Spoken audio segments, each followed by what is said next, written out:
Hi, it's Claire, your intuitive reader. Am I reading your story? Let's find out.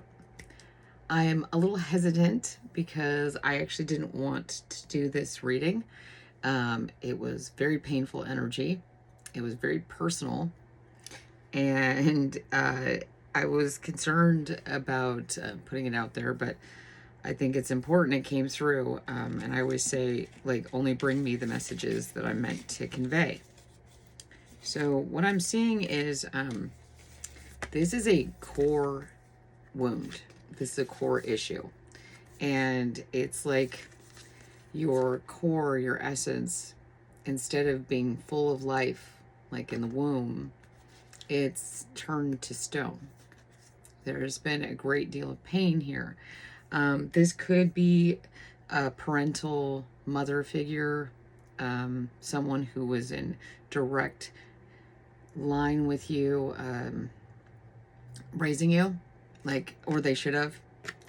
They were that pinnacle person. It doesn't have to be male or female. I don't get that. It can be female, but I just get it's that person that was the caregiver, or supposed to be the caregiver. Or you could be this person. You could be now, experiencing some heartache because you did not nurture your own child, or nurture someone that was under your care, or this person was not being a parent exactly, and so you had to take on that role. Whatever it is, it's that kind of thing. Or you're a cross watcher, which I don't usually talk about, so that's interesting. But there's a core issue here. Like, this is vitality. This is root, sacral, all the energies. It's the seat of creation, and you got the Empress too. So this, like, the seat of creation has calcified. It has turned to stone because of this painful thing that is coming up. And I got a big download about it being in December, that this is coming to light. This always could have been there. It could have been repressed. Like I said, maybe the pain was too much. But you're like, these cards come one after the other. This came first, the threshold, and then the womb. You're on the threshold of getting back. See, here's like this you're here in this stone energy. And this hardened energy, this shut down energy, like, oh my gosh, I just feel it so strong. And you're starting to enter. And so instead of it being hardened, you're getting back to who you are. You're on the threshold of going through to this place. This is painful. It's going to have to break through a lot. And I get it has to do, like, with a caregiver. And I kept getting the numbers 9. So right after getting the Empress, this told me 9 months. So this has to do with a child issue. This could also be if you had to grow up really fast and be your own parent. You're having this core issue of, like, or you had to take care of your siblings or other people. Like, maybe you were, in a situation where you had to care for others at too young of an age. So you didn't really get to have that childhood. So this is a, like, parental issue that's coming up because you feel like you always had to be your own parent or be someone else's parent. Or your child has, kind of broken your heart. Got the Four of Wands, which has to do with family, foundation, the Four of Cups here, and I see a child. So right after the 9, I got this child, and it's sitting under all these cups. So to me, that's talking about, this child. And this child may have stayed around, or you may have stayed around. That's what I'm getting. You stayed around a situation because although you were the child, although you should have been growing up and moving forward, and putting the work into your own life, you were asked to take care and, like, hold on to emotions and cups in situations, hold things together in your family, hold it together, hold it together, keep the family together. Even if you were a child, even if it wasn't your job to do that, it was actually your caregiver's job to do that. Oh, this is just sad. This just makes me sad. We got 3 9s, so 9 is significant here. Yeah, it's there's just a lot going on in this energy. So your parent or you or your child might have had a substance abuse issue. They may really struggle with that. That may cause a lot of deception, and it may seem like they're a shapeshifter. Like when they're themselves, they're one way. When they're, under the substance, they are another. And that is causing more pain to you because you can't any longer see the person that you once knew. They may, like I said, have substance abuse issues. It could just be an addiction of any sort. But this addiction, addiction comes in so many different forms. Like, people don't realize it. Like, you can be literally addicted to anything. You can be addicted to exercise, relationships. We know the basics like sex and other things, but alcohol and drugs and cigarettes and food and everything. But people can be compulsive shoppers. They can really, buy too much stuff. Like I said, I see a lot of cups here. Like, this poor child is surrounded by, I know that's not what the meaning of this card is, but that's what I'm getting. Like, even though they're outside in the beautiful nature under a tree, they should be looking at the clouds because they're a kid, right? They're surrounded by all these cups that are weighing heavily on them. And, this person is sitting alone drinking 9 cups of wine. Like, usually this is a happy card. This is like, but all they're seeing is like everything that's surrounded their childhood, the way they see things. The mirror that's being shown is like, oh, you're separate from everything when you live in this kind of environment. And the truth, the fact that you may have not gotten a childhood, that you may have been parentified. I think that means where you are turned into the parent, or you had a substance abuse problem and you parentified your own children or someone in your environment. And now they're going like, I don't want to have anything to do with you. Or you're saying, I don't want to have anything to do with this person because of that. Because there's, there's some knowledge coming in here. You're finally going in that threshold of finding out who you are and why things aren't working. You're tired of changing who you are to be around people that have not put you first, have not, you need to be a child. I just feel this heavy energy, so heavy. We got the 7, you got the 7 of Swords, the 9 of Swords, and the 3 of Swords. 7 plus 3 is 10. You also got the 10 of Swords. So these came out pretty much one after the other. And what I'm saying is just like, there's just so much pain when it comes to, I just don't even think you're having a hard time handling the truth of the matter of really what you lost, looking in the mirror and being like, oh, I don't like what I see because I was surrounded by deception and lies and anger and words used as weapons and heartbreak. Because when people have addictions, they can't see the truth. They can't see it. They really cannot see the world in its truest way. They can't be there for you. They can't, like, oh, these are little kid feet. Oh my gosh. It's like kids seeing things that they shouldn't have seen. Yeah. This is hard energy. Okay, now I'm going to ask for some advice on how to deal with this, because I feel like the only way out of this is through it. Like, really focusing on your childlike energy, your, if you didn't have a childhood, or if you did do stuff, if you're a cross watcher, or you did have addictions and it caused pain. Oh my gosh, this is so, okay. then you can, before I say what's in this card, because it's like, oh my gosh. Um, you can do the work now. You know, if you had an addiction problem, really look up what it means to make amends. Because the only way through, the only way to heal is not to demand that others heal you by forgiving you, but actually making an amends yourself. Like, that's really important. I think sometimes people don't realize what that means.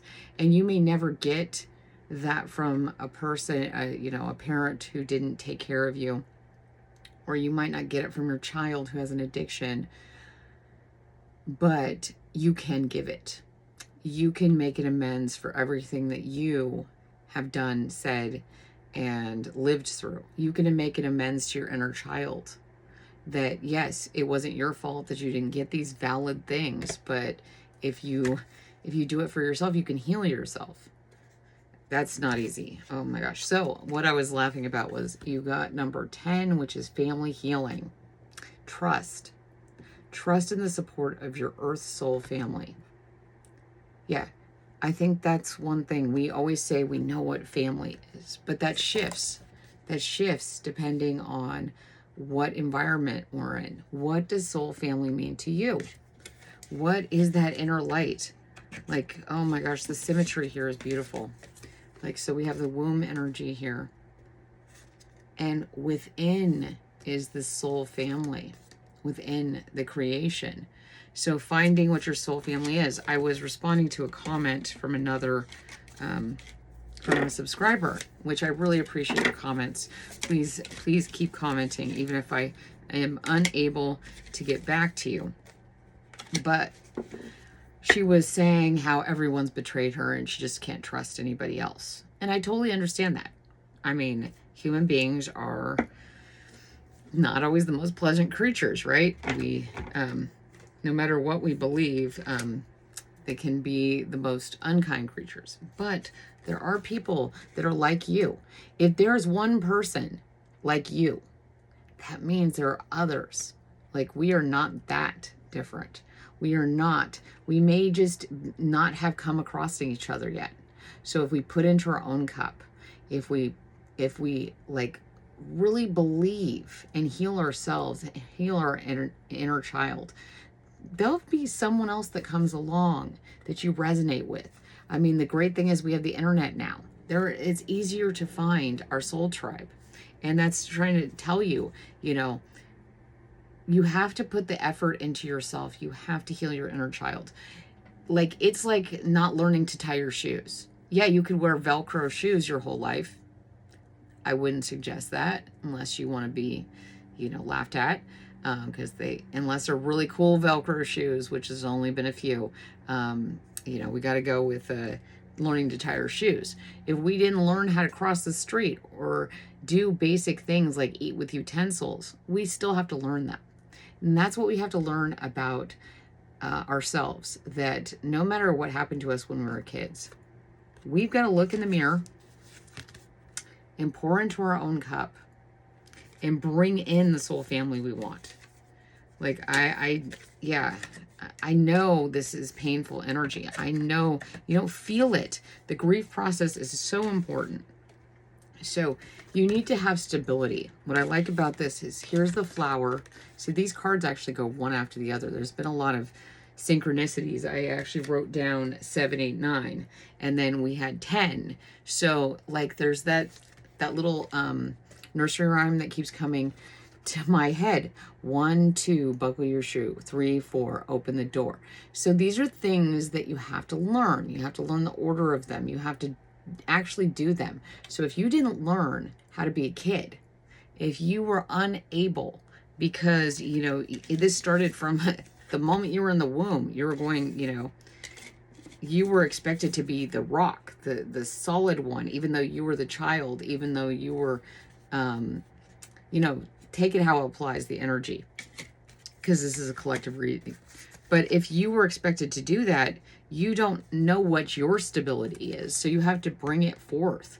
You have to bring forth your stability. You have to stand tall like the mountain.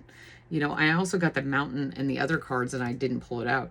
But You have to be your own mountain. You have to be strong. Maybe that means something to you. Bringing forth like a volcano, like honing that energy. Were you allowed to be loud? Were you allowed to be carefree?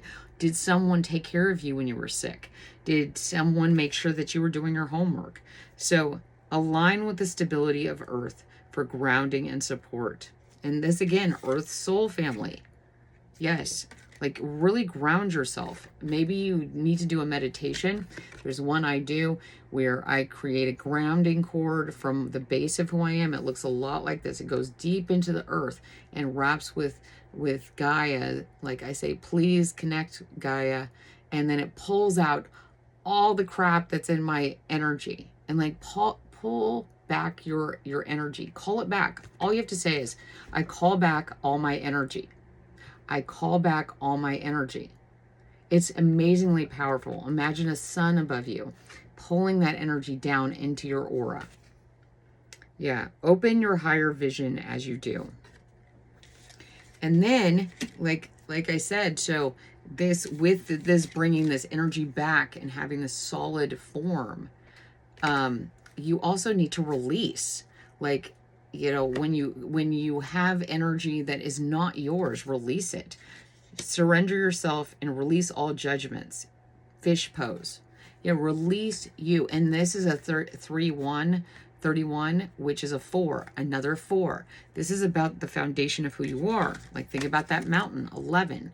That mountain is stability. In order to create, oh my gosh, look at this, release the womb. There's all this womb symmetry. And so, like I said, it could be that confirmation. Well, it could be that, this is interesting. So the stone and the shapeshifter, it's like all these different things are within this. Here's that eye. Yeah, here's the different shapes. And you can't really see what they are here because they're on top of each other. They're being crammed into one place, into the stone. So you have to be willing to shapeshift for yourself. Like, what, you don't have to be stuck in the role that you were told you had to do to keep everyone okay. You are on the threshold of your launch into the world. And this is a time to release. Release. Release, see it. Oh, here's this eye again. There's an eye in a lot of these. So that's interesting. So, yes, finding out who you are despite all this pain. I mean, I'm so sorry you're dealing with this, but it's important to release. It's important to know who you are and release any energy that is not yours. Don't take on other people's karma. Just because you were born into something, yeah, you learn to survive, but you're seeing garbage as gifts. Like, no, your survival, yes, it did give you gifts. It taught you how to survive. It taught you to find the best in any situation out of anything and find the treasure anywhere in lack. But your gifts are actually your ability to transcend that and move past it. So, yeah, I think sometimes we're given garbage parenting, garbage friendships, garbage relationships, garbage respect, and then told that it's actually treasure. And you're like, no, I refuse to just survive anymore. I am going to thrive. I am going to, like, release the judgments that other people have put on me. I'm going to stand tall. I am going to be the mountain. I am going to, create into the world, because this is solar plexus energy. It's like whoosh, like the power that you have within yourself that has been suppressed. Call it back and release the garbage. Like, stay grounded to, like, do some meditations that ground you, and then release the anger, release the rage, release all the garbage that people, and break through the stone. Break through it, like boom. I mean, just like an explosion. Like, yep, they got a duck and cover. You've covered for them enough. You have been afraid to break the mirror because, you were told it was going to be bad luck. But you're breaking that mirror because you don't want to be stuck at it anymore. I keep getting Superman over and over and over again. So in Superman, they had the whatever his name was, Lord something, Zod, and his minion people, which looked really like silly. They were locked in this piece of glass, and then it was flung out into the universe, and then they just were like stuck in it. I don't know if it was glass or a crystal or whatever it was, but it was some kind of mirrored substance. And it was like thrown out there. And then eventually they're going to come back. Like, so you can't just throw this out there. You got to break it. You got to just like destroy it. It cannot be out there somewhere ready to come back behind, like, oh, it's always out there. No, like you got to break through it. Like there's no time like the present. Break through it. Break the idea of who you are and change your life. Yeah. So if this was your story, if you were going through this, it's a lot. That was so much. I'm so sorry that you're going through this, but the good news is it's only going to get better. This pain too shall pass. This pain will be sharp. This pain may be long. But once you get through the threshold and really start expanding. Someone is at front door. My dog. Okay, I gotta go. So like, subscribe, comment, share, turn on the little notification, and most importantly, come back. I love you guys. And I'll see you soon. Bye.